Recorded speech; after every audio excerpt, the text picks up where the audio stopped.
귀뚜라미가 한참 지금 울리는 우리 9월달, 10월달의 계절을 보내고 있습니다.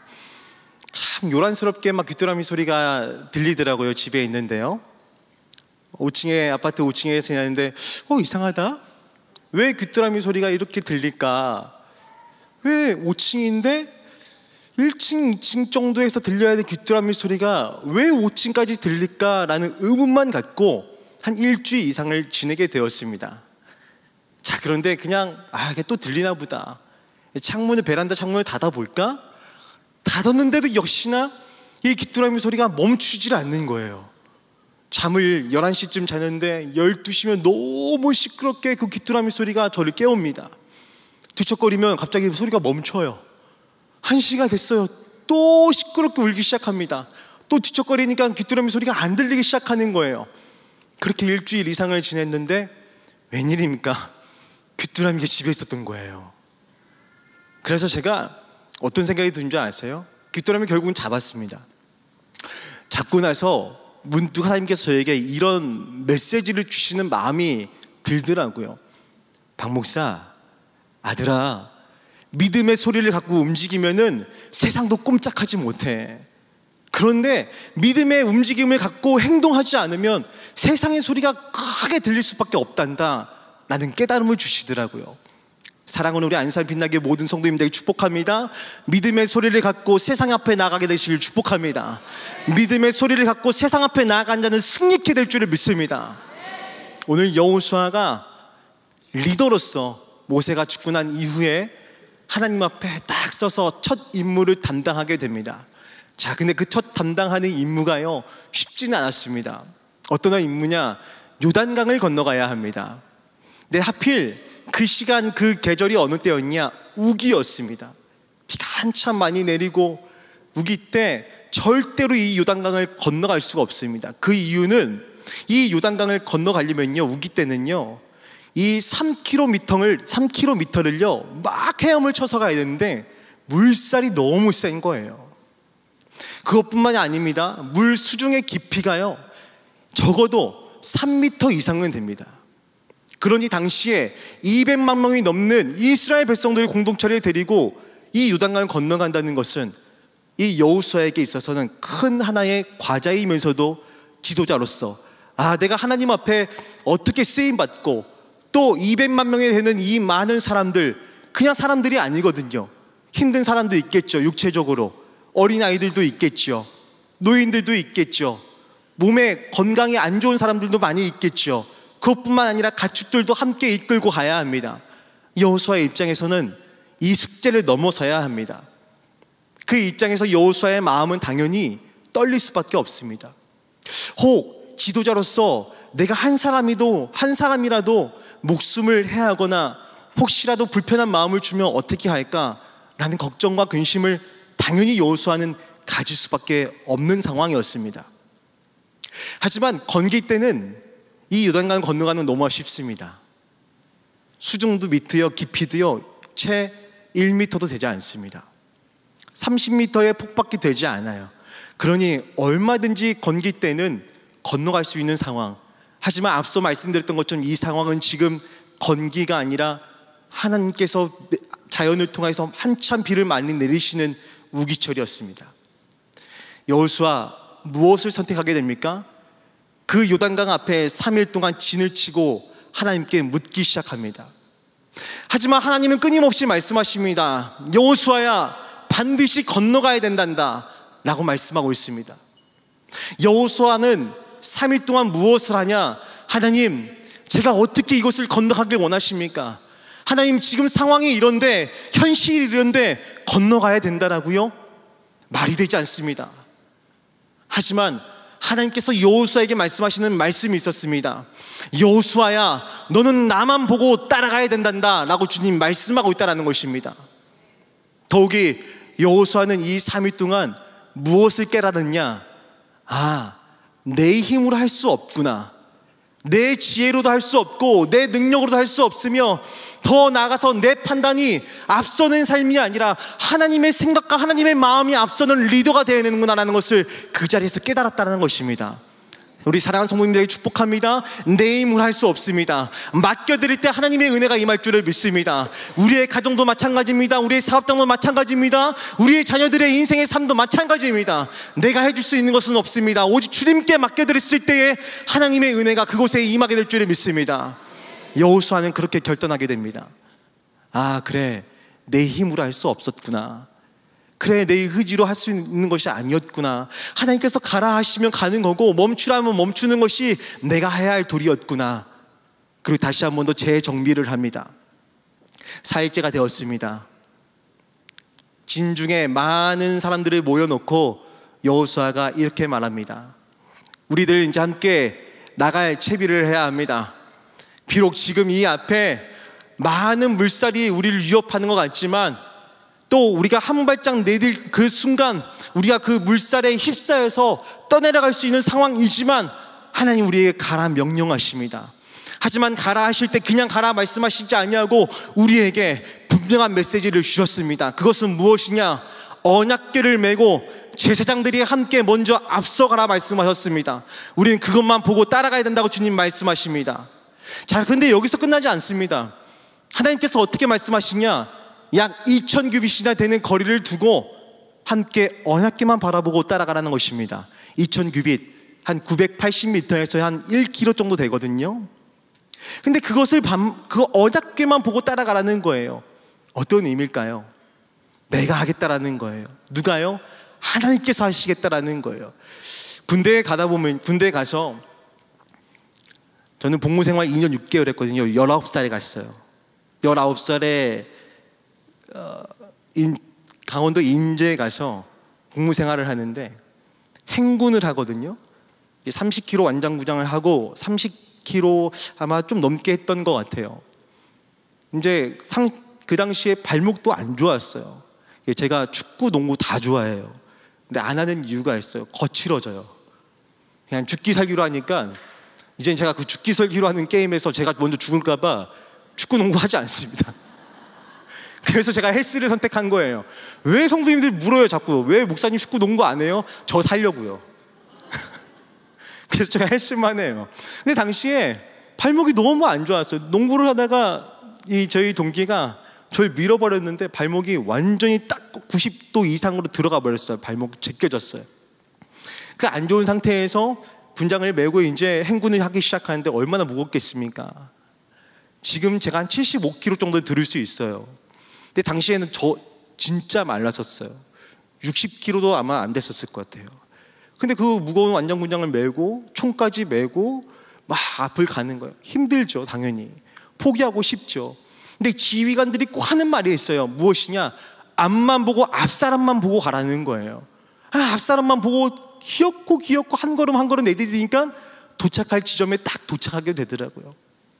여호수아도 마찬가지입니다. 하나님께서 지금 언약궤를 메고 너희들이 함께 행군을 하는데 다른 거 좌우 바라보지 말고 언약궤 하나만 바라보고 가라는 거예요. 달리 말하면 하나님만 보고 가라는 것입니다. 사랑하는 성도님들, 무엇을 보고 계십니까?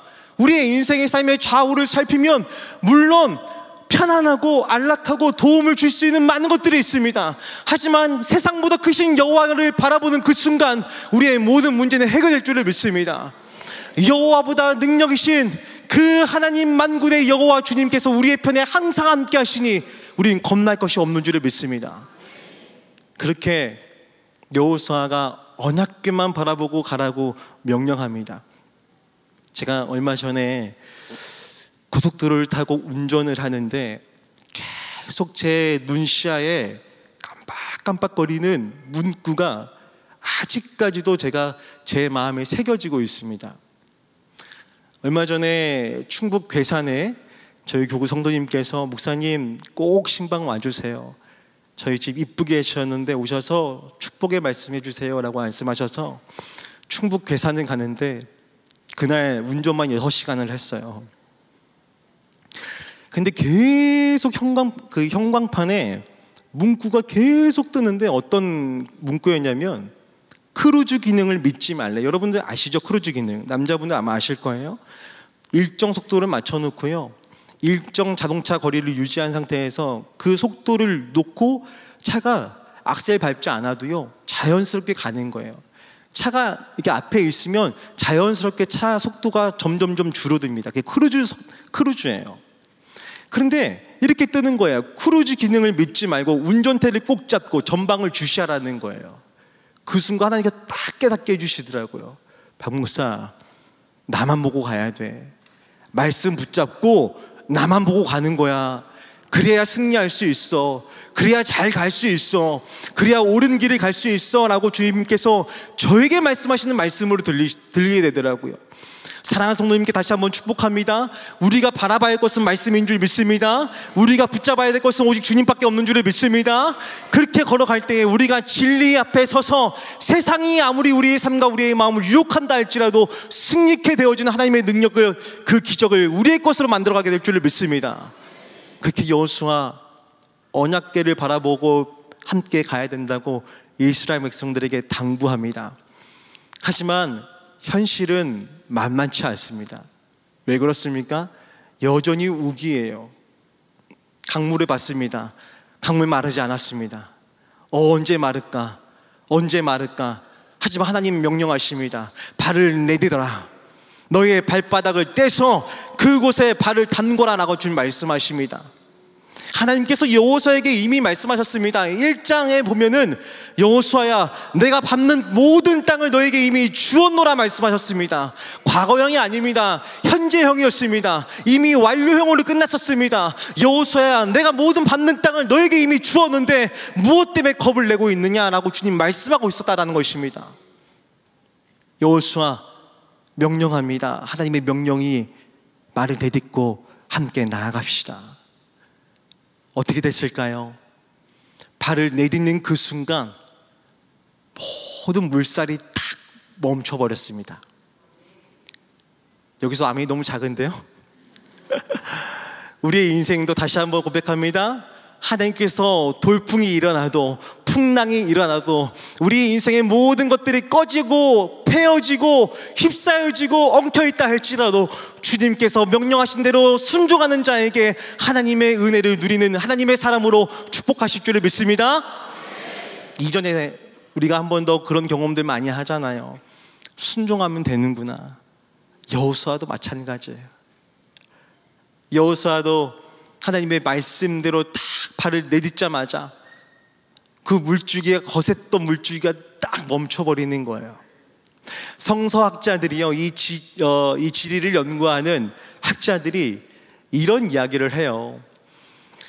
요단강에서 저 위쪽 상류 쪽에 27km 떨어진 아담이라는 지역에 있는데, 그 지역에서 지진이 갑자기 일어나서 아마도 멈춘 것 같다. 황토 흙이 막 쌓이다 보니까 그래서 물결이 딱 멈춘 것 같다라는 그런 학자들의 의견들도 있습니다. 하지만 저는 이 학자들의 의견을 무시하거나 아니면 이 의견이 틀렸다라고 말하진 않습니다. 왜 그런 줄 아십니까? 하나님은 역사하실 때 사람을 통해서만 역사하시는 것이 아니라 때로는 자연과 모든 것을 다 통틀어서 우리의 삶에 역사하시는 분이 우리의 하나님이시기 때문인 줄 믿습니다. 여러분들의 사랑하는 성도님들의 인생의 삶 가운데 혹시 거친 인생의 삶을 살아가고 계십니까? 하나님께서 자연을 통하여, 환경을 통하여, 사람을 통하여 역사하시는 은혜를 우리의 삶 가운데 보여줄 줄을 믿습니다. 그렇게 발을 탁 내딛자마자 물살이 탁 멈춰버리는 거예요. 이스라엘 백성들은 어땠을까요? 200만 명에 되는 많은 사람들이 함께 그것을 탁 지나가기 시작합니다. 얼마나 기쁨의 환호의 소리를 외치며 그곳을 지나갔었을까요? 사랑하는 성도님들, 앞서 말씀드렸던 것처럼 내가 밟는 모든 땅 주님 말씀하셨습니다. 내가 주리라.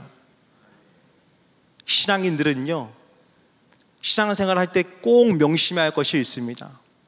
내가 밟는 땅을 주신다 말씀하셨습니다. 머물러 있는 것이 아니라 내가 믿음으로 하나님과 함께 순종함으로 나아가는 그 삶이 되어질 때에 그 땅을 우리에게 축복으로 허락하시는 주님을 우리가 만나야 될 줄을 믿습니다. 신방하다 보면 많은 분들이 참 어렵다 말씀하십니다. 저는 아까 앉아서 우리 윤홍열 전사님 찬양 인도하는데 이미 너무 많은 은혜를 받았어요. 아무것도 두려워하지 말아라 찬양을 고백하는데 그 찬양 앞에 하나님께서 하염없이 깨닫게 하시더라고요. 박 목사야, 순종만 하면 되는데 왜 끊임없이 그 순종하지 못한 마음 때문에 염려하고 있느냐. 그 마음을 저에게 끊임없이 주시더라고요. 사랑하는 성도님들 앞에 다시 한번 더 오늘 이 말씀을 붙잡고 고백하며 함께 외치기 원합니다. 우리 함께 따라해 볼까요? 주님, 주님, 내 편에 함께 하시니 겁날 것이 없습니다. 승리케 될 줄을 믿습니다. 믿으면 함께 크게 함께 아멘 하겠습니다. 아멘. 하나님의 사람은 때로는 두려움이 있고 때로는 힘듦이 있고 때로는 우울할 수도 있습니다. 앞에 있는 목사도 마찬가지입니다. 앞에 있는 사람, 이 목사도 힘들고 두렵고 절망하는 많은 것들이 있습니다. 하지만 다시 한 번 더 오늘 이 말씀을 붙잡기 원합니다. 우리 함께 말씀을 정리하면서 여호수아는 이렇게 고백합니다. 우리들의 모든 인생의 삶 가운데 나아가야 될 방향, 주님께서 지시하고 명령하시고 가르쳐 주시니 우리는 그 안에서 순종만 하면 된다는 것입니다. 하지만 참 순종하기 어렵지요. 그러면 어떻게 해야 될까요? 주님 우리에게 말씀하십니다. 예배의 자리에 나와서 함께 나와 기도하고 함께 나의 말씀을, 함께 내가 너희들에게 고백하는 그 하나님의 말씀을 진리를 붙잡으면 겁낼 것이 없단다.